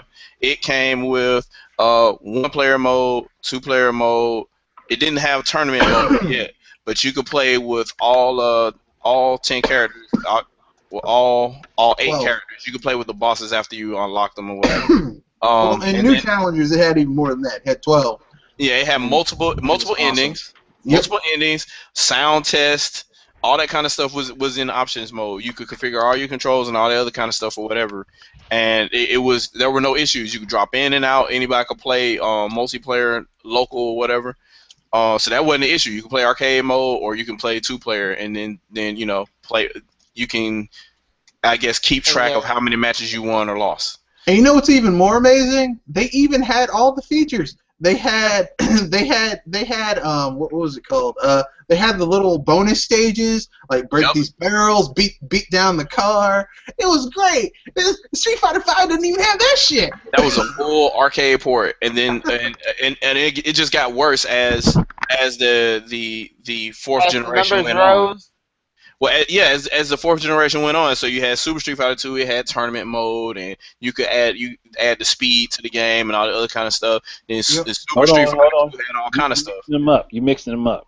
Super didn't have the speed. That was Turbo. Yeah, Turbo had the speed. I meant Turbo when I said Super had the speed too, but it only had more speed. Turbo had the speed. Super did too on Super Nintendo. It did. It was just slower. Yeah, but new challengers had everything. That was like the definitive Super Street Fighter 2, because it had everything. It had the original 8, the 4 boss characters. Well, and the new characters. And the new characters, and it was like, my God, this is amazing. Yeah, Fei Long, Cammy, DJ, and Hulk. T-Hulk. Yeah, and we all know why Cammy was angry, because she had that wedgie. Man. And look, listen. That was Capcom when they actually gave a crap, and they had some good games. I'm gonna troll right now, and I want you guys not to laugh too hard. But compared to Street Fighter V, Eternal Champions had more content. Please don't. This is true. Listen. This is true. Hold on. Compared to Street Fighter V, did you have to go that low? Way of the Warrior had more content. No. Ninja had more content. No. Here's the thing. Okay, I will give Street Fighter V. Primal Rage. Oh shit! No. What you gonna say next? Clay Fighter? Nah, man. Look, man. That Churro Fatality, we just broke on somebody's face, man. No, I'll give Street Fighter V an edge in that the combat is better than Eternal Champions, because Eternal Champions had one of the worst control schemes for a fighting game. Those fatalities were nice though, but that sidebar comment, I got to shut that sidebar comment down. Judgment Clay was way better than any other Clay Fighter game. Hey, I have one question for y'all. I would say Eternal Champions did have what I think all fighting games need today. That damn orb that limited your amount of special attacks. Oh yeah, so you couldn't spam stuff. Yeah. Yeah, that was cool, but the problem with Eternal Champion is that it made the cardinal sin of 4th gen fighting games. Look, don't try and be all, oh man, we got this interesting gameplay system. No. Rip off Street Fighter 2. You'll be a lot happier. You won't, people will be able to play this game. I was about to say, it worked for Konami's Tournament Fighters. Hold on now. Fatal Fury didn't rip off Street Fighter 2 exactly, and it was good. Yeah. No, that was Our Heroes. every 2D fighter that's good, even now, their roots were ripping off Street Fighter 2. There's nothing wrong with that, because look, to include the unintentional combo system. Yeah, listen, I will give Capcom credit. When they did Street Fighter 2, to me, that's the pinnacle of a 2D fighter. Really, that's the best you can get. Yeah, you can refine it, but that's the basis of really good 2D fighting. So why mess it up? Oh, we do something unique. No, don't. The only people that have actually, besides Capcom, that have made a game that's as balanced and technical and good. Guilty Gear? No, honestly, to me, the best 2D fighter in the market right now, hands down, Guilty Gear. That's what I just said, Guilty Gear. Yeah, they're the only ones to me that have done it better than Capcom. But those are former Capcom employees. No love for Samurai Showdown 2? Yes. I like Samurai Showdown, but I like Samurai Showdown, but Not the first one too. I like 2. I have a question for you guys though. I would put it between. What's your question? I would put it between Guilty Gear, yeah, and honestly, Darkstalkers. Yeah. Yeah, but No, Darkstalkers Darkstalkers basically That's is the Street Street Capcom. Fighter Fighter. engine, basically. Yeah, it's Street Fighter with vampires and demons and cat. There's Street Fighter with There's Street Fighter with Hotel Transylvania mixed in. That's what Pretty Yeah, much. with vampires, cat women, which was great. Which was awesome. Yeah, And I to wish they tell you would the do it truth, again. I like Darksiders, although some of the character models Stalkers. are a little too much. Stalkers, you mean? Because you said Darksiders. No, I thought I said okay. I like Darkstalkers. It's just the character models are a little too much sometimes. But How's Oh, that? overall, like Felicia? well, everyone likes Felicia. No, and, no. You said the character models are a little too much, and I said like Felicia. I was gonna say I like Felicia, but no, You what say I was this? gonna I think everybody likes Felicia. no, when I was gonna say the character models are a little bit too much. I mean, no, what was the one that was like Warriors of the Azure Dawn or something like that? It was like a mix up between like multiple kind of obscure like Capcom franchises plus the ones that are known for, and it was a fighting game. It's pretty good. I'm fighting Evolution. Trying to think. Well, I have one question for you guys. Has anybody looked at the Amazon listing for King of Fighters 14? Nope. I glanced at it, but I didn't actually read the why. No. One of the things that they highlighted, and it says best roster yet. There are 50 fighters total, with 31 returning from previous entries in the KOF series and 19 brand new fighters. All 50 characters will be available at game's launch. Well, it's a shame when people are taking that as a Feature. Why feature. do they have to That should be a given. they had to say that? Like, you know why they're doing it, because That's a fighting games shot as at of late. Capcom. Yeah. Fighting games as of late. That's a shot at Game Capcom. That's a because they're straight missing- shot at them. Well, yeah, it's also a shot at who did Nintendo. Mortal Kombat. Oh yeah, that's right. NetherRealm, yeah, because Goro, really? Yeah, that was some bullshit. You are putting Goro behind a paywall. Whose idea was that? Because they Well, need I to be mean- fired. Out of I a mean, team. hell, The God biggest only- sin, though, I'm sorry, the biggest sin, you can pay for fatalities, easy fatalities. I'm done. quick I'm done. fatalities. It was like Hold on, $15. You could pay for fatalities in the old Mortal Kombat games. You just had to keep putting quarters in until you got better. And that's Good why. one. And Just that's saying, why. why Really you sick so- right now. And that's why I always say that the arcade model is not the same as the console model, because Well, because arcade games went out as the whole game. You just had to pay for extra tries. exactly those were your lives. But console game, you paid your $60, $70, or $80, however much the cartridge cost, and I mean that was the end of it. Like you sat down, you played your game. You played it and you played it and you played it until you got good, and then you beat it, and then you'd go to your friend's house and you say they'd say I haven't played this before, and then you like okay I'll show you how to play it, and then you'd basically beat them down until they got good, and then you'd beat each other down in the game, and that's how rough. Then you get the Game Genie and you put it in there, and then you're playing with characters that were never intended to be playing in the game, but they're just throwing that fucking sprite on there and using somebody else's fucking fight style, and then you're saying they're playable. And then you would break the game and corrupt your save and have to start all over again. Oh, those were good days, man, when you were able to break the game or figure out how to break games. I could play as Oh, you anybody. mean breaking the game for Street Fighter fun? 2. You mean Yeah. breaking the game for fun and not trying to cheat to win? Yeah, Yeah. you're breaking it for fun. Like I remember the Oh, first you know time I what? found Speaking of breaking the game to cheat, how many of you saw that video I posted today about Splatoon and those hackers? the people with the inklings. Oh God! The No, people with the it- inklings. If no, you basically, talk about that 12-minute video that I could somebody got tell 28 you kills in basically, one word. and he hacked the game to where he would just shoot the ground, like as soon as the match starts, he'd shoot the ground, it would paint the entire turf. What the hell? Oh, And that's like, dude, bullshit. and then on top of that, he had the hack also included an exploit to where they were playing on Wall-Out Warehouse.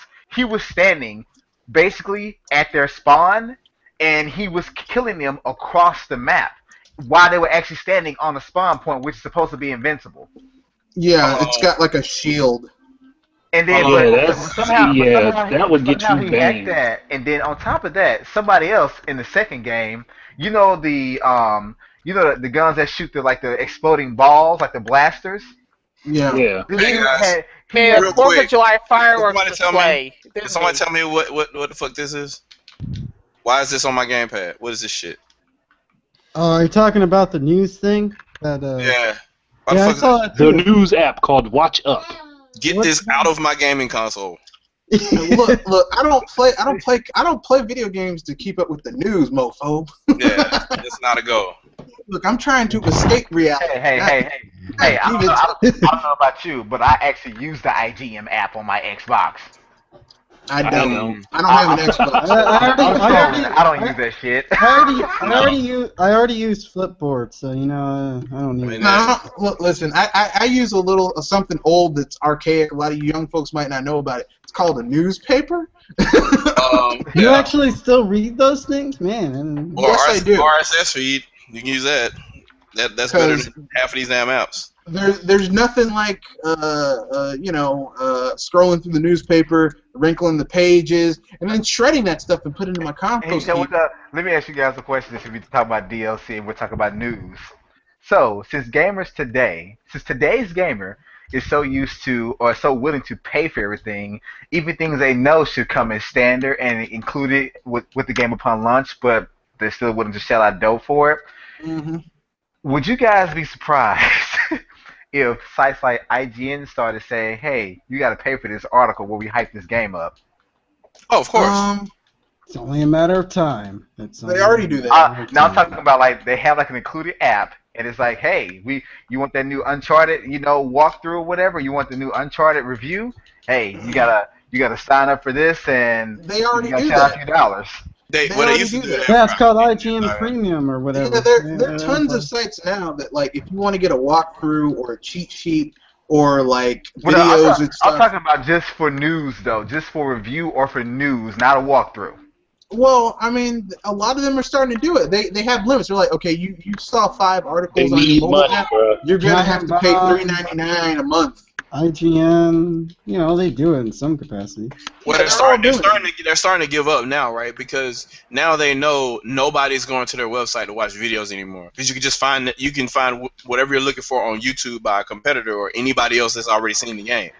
So they're like, well, go to our YouTube page, which gets us YouTube clicks. We finally gave up and became a YouTube partner. So go to our page now. So now they're giving up the ghost. So the only thing that you would go there for is because you clicked on a link at the end of the YouTube video that they're going to beg you to click on at the end of the YouTube video, so you can go to their site, so they can in turn get more ad revenue for you going back there. Which is bullshit, because all this stuff is ridiculous anyway. Let's just keep it real. It's no longer a feasible business to have a video game website where you objectively review and look at stuff, because it does not pay the millions and millions of dollars that a large company like that would need. You would have to actually be a small business, and you would actually probably make a lot of money, probably in the 6 figures as a small business, but you can't get any bigger or go public. Yep. And that would require one of the dirty words of gaming called budgeting, and they don't want a budget. They want to get big. They want to become a publicly traded company so that people can screw them over and say, well, you got to dance to my tune because I pay your check. And I mean, listen. Screw you, investor. I understand it. I understand the need to grow your business and get big, but this is getting ridiculous. This is unsustainable.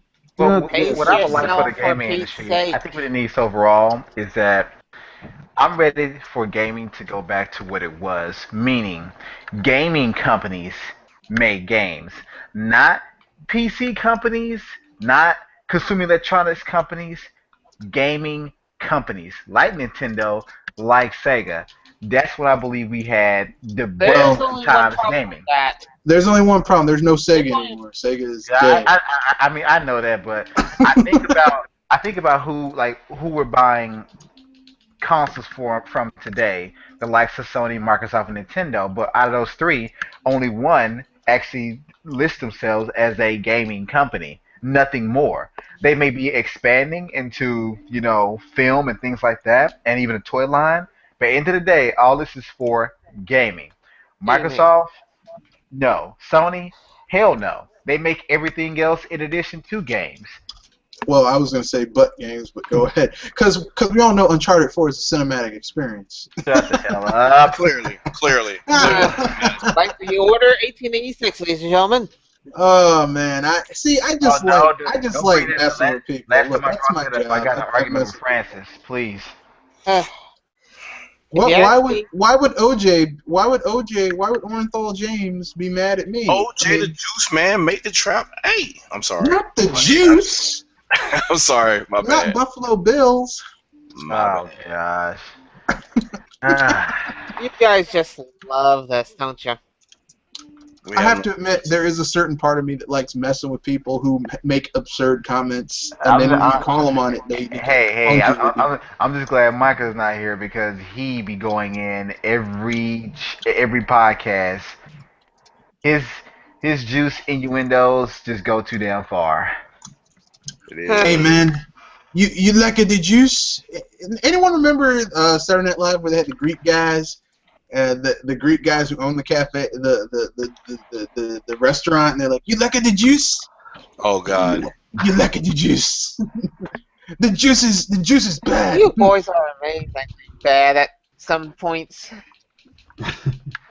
Yeah. It's, So, well, now that we got all the other BS out the way, how about that MH? oh God. You mean the Monster Hunter Portable?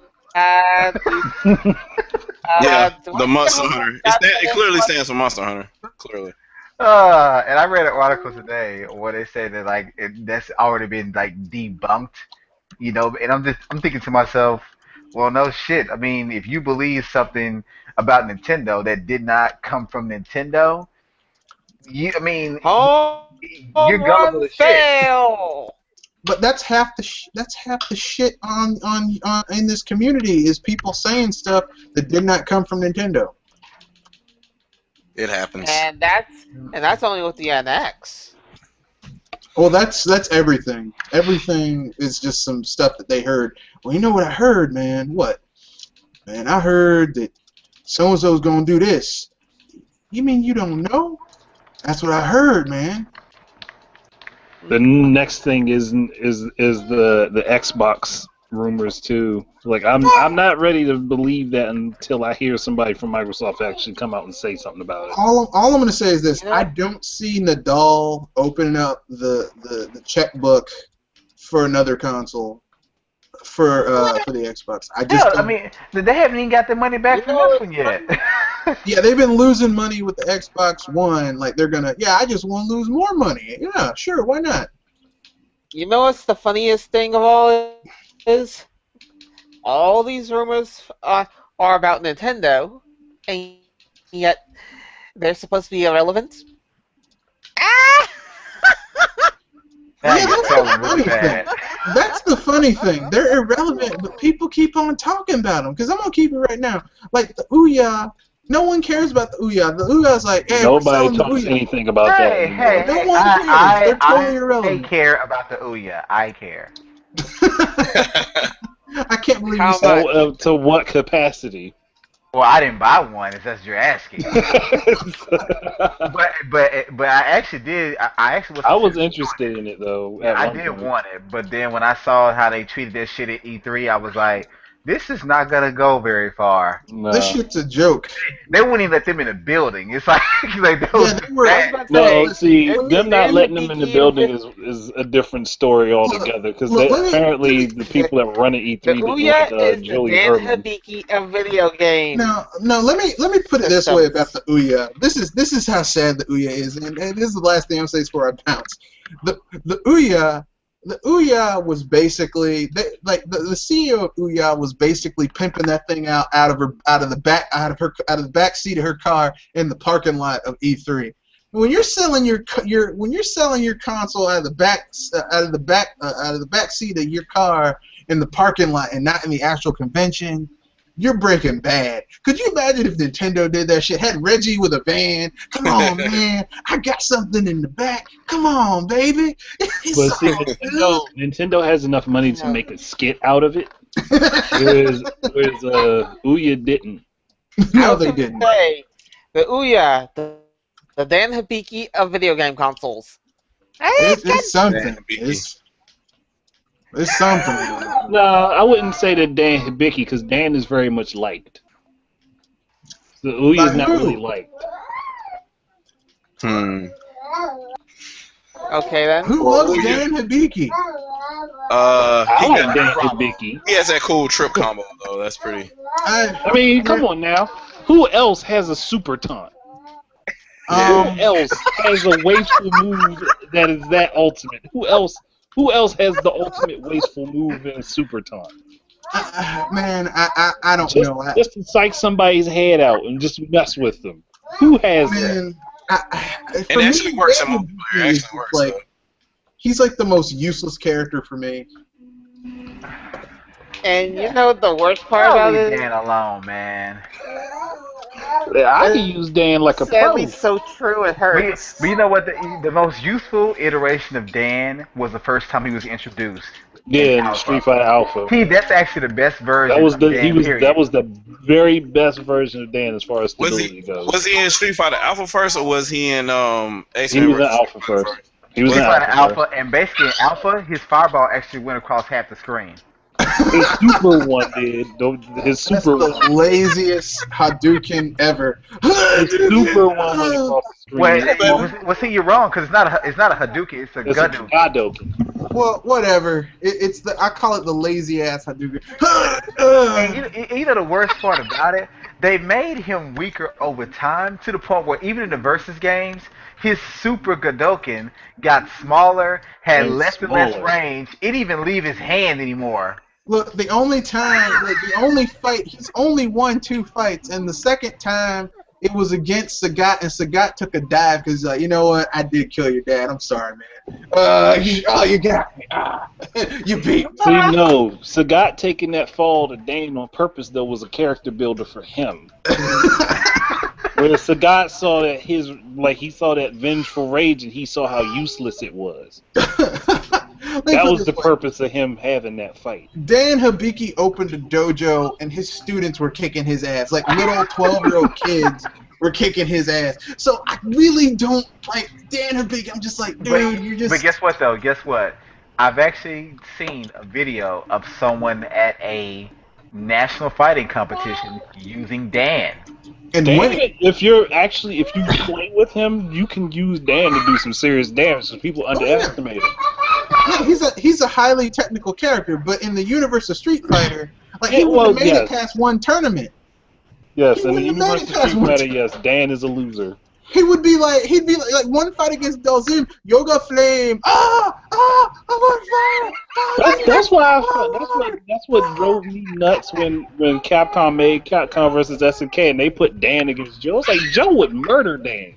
How the hell you gonna put Dan against Joe? Like Joe would have murdered Dan and everybody like him. Dan, if he fought against Dalzim, he'd be like Mustafa in Austin Powers. I'm very badly burned, but I'm still alive. If someone could just call a doctor or something, I might be able to make it. See, that's Dan's talent. He can take an infinite amount of punishment. We won't go on about Dan, man. We'll go ahead and wrap it up. But hold on. Just the last thing I gotta say about Dan is Capcom was wrong with Capcom vs. SNK tried to pit him against Joe Higashi because Joe would have smashed him into the dirt. Man, worse than anything. See, here's the thing. That doesn't mean anything because 12-year-olds were beating the shit out of Dan. So it's I'm just saying, like you played Capcom versus SNK, and you beaten the game before, and you see Joe and Dan tied. I'm like, that's bull. There's no way that Joe tied with Dan. Dan is so pathetic that even if he like saw a fly buzzing around him and he punched it and it landed on the wall, and he punched it and hit it, the fly would just buzz, like he'd hit it and it would just buzz off, be like, oh man, I hit it with my full power. Leave that man alone. Sorry, I don't like joke characters like that in games unless they're a joke but they're actually kind of powerful. But Dan's just kind of jokey. But that's how he was in the first Alpha game, because he was literally Ryu without a fireball. Like, that's all he Here's was. the thing that I'm gonna say that's probably weird. Dan's pretty powerful only in Puzzle Fighter of all things, as far as I got it. But to counter him, all you need is just one red gem. Dan, look, man. To me, you cannot take a guy seriously, basically in a pink karate gi. What about the Steve Urkel looking guy, X-Men versus Street Fighter Cross X-Men? Oh, you mean Marvel Superhero versus Street Fighter? Yeah, Marvel Superhero You versus. talking about Norimaru? Yeah. That dude was a joke too. He was clearly a joke. That was fun to play with him. Let me put this way. That was only the Japanese one, though. My Yeah. favorite joke character is Faust from Guilty Gear. He's not really a joke character, but he looks weird because he's got a paper bag on his head. So. He walk around with a paper It's like, you bag. got your ass kicked by a dude with a paper bag over his head. That means you got hit by a dude who's ugly as sin. Hold on, but he's a dude who's super tall, walking around with like a sight with a paper bag on his head. So I don't know if I could take And it.